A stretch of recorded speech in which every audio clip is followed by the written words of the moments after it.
તો બનાસકાંઠામાં પૂરની સ્થિતિ પર ભરપૂર રાજકારણ થઈ રહ્યું છે। રાજ્ય સરકારના મંત્રી જગદીશ વિશ્વકર્માના ગેનીબેન પર પ્રહાર।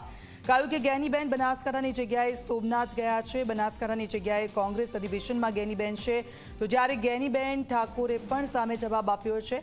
કહ્યું કે પૂરથી બચાવવાનું કામ સરકારનું હોય છે, પ્રાથમિક કામગીરી સરકારને કરવાની હોય છે। બનાસકાંઠામાં જળાશયોની જરૂર છે, અત્યારે ટીકા કરવા કરતાં કામ કરવાની જરૂર છે। દુઃખની વાત એ છે કે બનાસકાંઠા જિલ્લાના જે સાંસદ છે ત્યારે બનાસકાંઠા પૂરગ્રસ્ત પરિસ્થિતિમાં ડૂબ્યું છે, એની જનતા ડૂબી છે।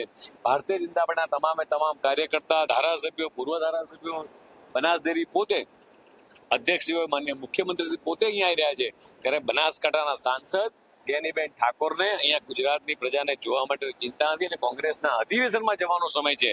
આ ખૂબ જ દુઃખદ ઘટના છે। બનાસની જનતા આ ઘટનાને ક્યારેય નહીં ભૂલે કે જે ગેનીબેનને વોટોથી જીતાડ્યા છે એ કોંગ્રેસના અધિવેશનમાં સોમનાથની અંદર એ અધિવેશન કરી રહી છે, કાર્યકર્તાને ભણેરી શું પાઠ ભણાવવાના છે?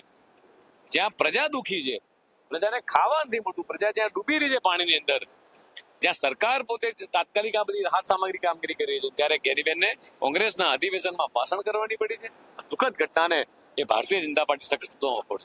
કોઈ પ્રતિનિધિઓ હાજર રહે કે ના રહે એના કરતાં વહીવટી તંત્રએ પેલું શું કરવાનું થાય, કેમ કે અંતે તો વહીવટી તંત્રએ જ કામ બધું હાથમાંથી લેવું પડતું હોય છે। એની એનડીઆરએફની ટીમો હોય, કેશ ડોલ હોય, પશુઓ માટેની કોઈ ઘાસચારાની વ્યવસ્થા, એટલે પ્રાથમિક તબક્કે શું વ્યવસ્થાઓ કરવાની થાય જવાબદારી પહેલાં પ્રથમ સરકારની અને વહીવટી તંત્રની છે।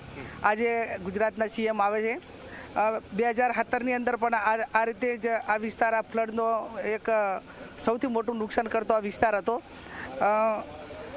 વારંવાર રજૂઆતો કરી કે આનું કાયમી સોલ્યુશન શું, તો છેલ્લા 30 વર્ષની અંદર ગુજરાતની અંદર જે મોટા જળાશયો બનાવવાના થાય એ એક પણ જળાશયો બનતા નથી।